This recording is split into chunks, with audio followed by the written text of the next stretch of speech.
on, got power. Now we are measure voltages. Input 24 volt, output 12 volt.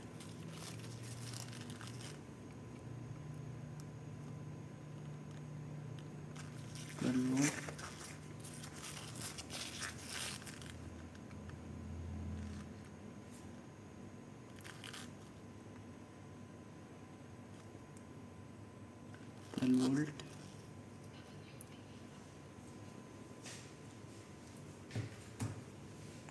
Volt. All voltage is developed. Input 24 volt. Once we are power off, and again power on.